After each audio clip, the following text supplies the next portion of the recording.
There are consciousnesses out there that are very real, very wise, very ancient, that all reside within this same singular oneness. And my strictest desire in this world is to enjoy what I've got here. And at some point, I look forward to going back and seeing the rest of the things that I never got to.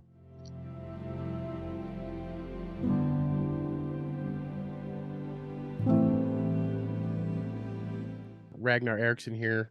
As you can see, Odin's Call, that's my other thing. But I was asked to kind of relay my story, what happened to me during an interesting, kind of uncommon near-death experience. It was an interesting day, for sure. I'd been out most of the day with a good friend of mine. We lived in Germany at the time. My stepfather was in the army.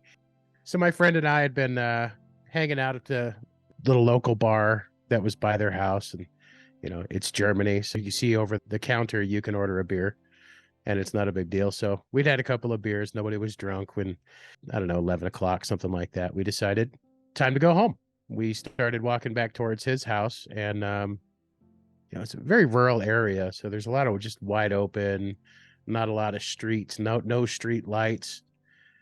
But we had come off the road and we were walking across this field to take a shortcut back to his house, I guess.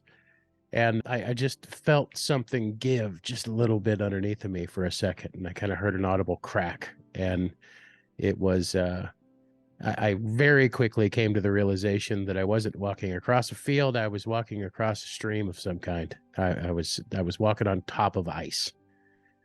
I stopped immediately, and I immediately started thinking, how do I adjust my body and spread out my weight and maybe keep myself from going under, because I didn't know how deep it was. And as soon as I started to have that thought, I was under the ice. Looking back, it was 30 seconds of terror. I didn't really have time to take a breath or prepare for what was about to happen. I was just there, and it was pretty deep.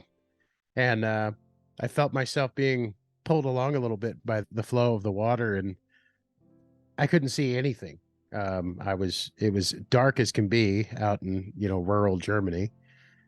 And I was underneath of ice with a layer of snow on top of that ice. There was, I don't know, 15, 20, 25 seconds of struggle maybe before I realized my body was going to force me to attempt to breathe at some point. And that's when my body forced me to attempt to breathe. I took in, 2 lungfuls of, dirty creek water. It was pretty gross. And it wasn't very long after that, I mean, within 2 or 3 seconds, that I was completely unconscious. And this is where things kind of took off into a really strange place for me, because I can only describe what happened in this experience in metaphorical terms. There's no way for me to tell you, I saw this, I felt this, I experienced this thing touched me. None of that was possible, because I didn't have I didn't have eyes, and I didn't have ears, and I didn't have a nose, and I didn't have a mouth, and I didn't have any of my nerve endings. So I want to preface all of this by saying this experience was not visual, and it was not physical in any way. It was just shifting out of one plane of existence into another one with the continuity of consciousness, which was staggeringly, I was more fascinated than anything at the time. I wasn't afraid, not at all. After I had the lungful of water, I was no longer afraid. So to give the metaphor that I've given a million times, it was like the light turned off, and in every direction around me, 360 degrees every which way, there was just nothing. And then it was like the light came on. And that's when I was absolutely flooded with more information than it is possible for anybody to process all at the same time. It was overwhelming. It felt as if, and I don't know if this is the case or not, but it sure felt as if I was experiencing everything that ever had happened, everything that ever will happen, all at the same time. Every thought every human being had ever had, every little movement of a digit, all of it was simultaneously just flooding past me and into me and through me and around me. And I had this sensation at the time of, this is all right. This doesn't make sense yet, but I know it's going to in a second. And an interesting aside here is that I spent an enormous amount of time in this state, what felt like hours. And it was fine. I was at peace because I had returned to whatever the source is, I guess. As I started feeling like, oh, I'm almost there, I'm gonna get it, and I feel like this is this was me on the verge of detaching from the body. I heard a voice that said, "Not yet," and I instantaneously came out of that state, on the top of the ice now and vomiting creek water everywhere. The crazy part about it was that, the act of going out and the act of waking up were far worse than the experience that I had as I was in that place, whatever that place was. I almost felt as if I was a little disappointed, but only because my curiosity had gotten the better of me from having experienced what I think is kind of like the definition of eternity, which is all things all at once. And it was my friend had apparently realized that he couldn't get me out from underneath of the ice, and he wasn't even sure where I was. He was scraping snow away, trying to see if he could get some kind of visual capture of where I was, and that apparently almost exactly the right moment, he saw a car driving and he ran over to the road where the car was coming, and that person happened to be a paramedic. We can read into that whatever we want to read into it, I guess. Somebody arrived at exactly the right time. And between the two of them, they had punched through the ice and kicked through the ice and pulled me out. And the wildest part about this entire experience is that I was taken to the hospital. I was in the hospital for an hour.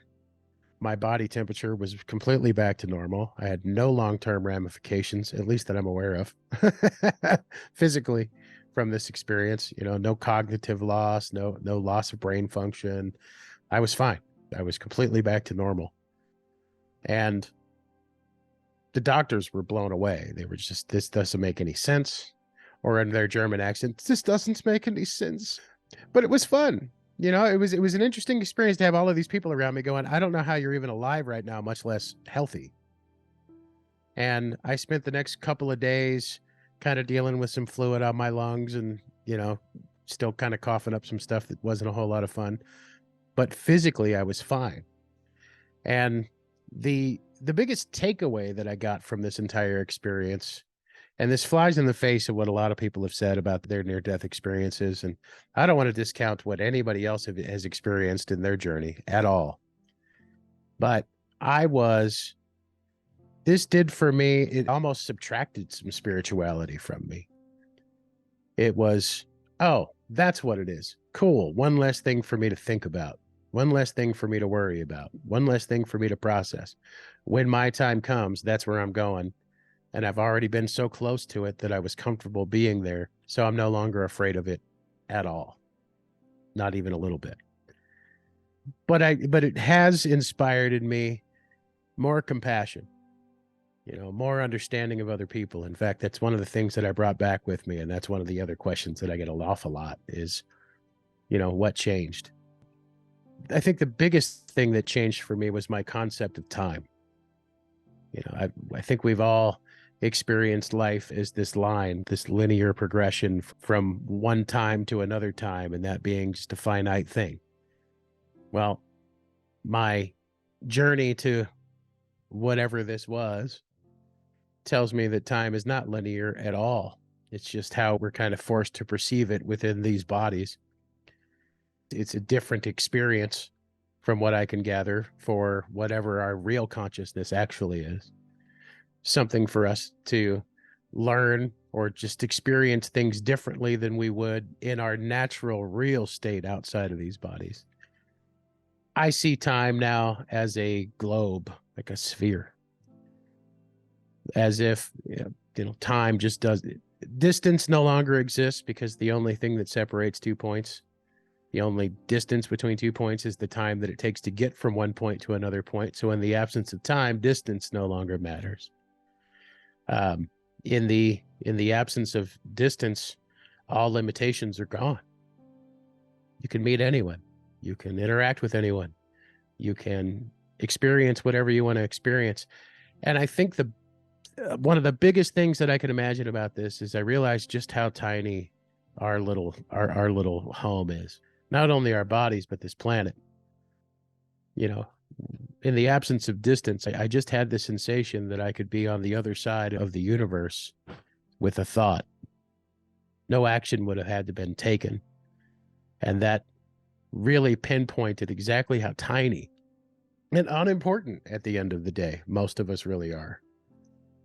And it inspired in me a desire to live my life and enjoy it and help other people to the extent that I can enjoy their lives and give people a sense of peace to the extent that I can about whatever the hereafter is, because I know that my experience was altering to the degree that I just feel like I understood this is a completely different state.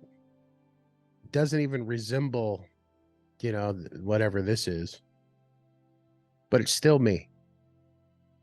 And I'm a part of something so much bigger, and I'm only a small, tiny little piece of it.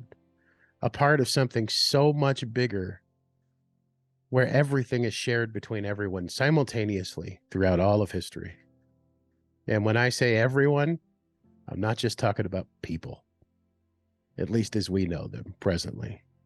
There are consciousnesses out there that are very real, very wise, very ancient, that all reside within this same singular oneness.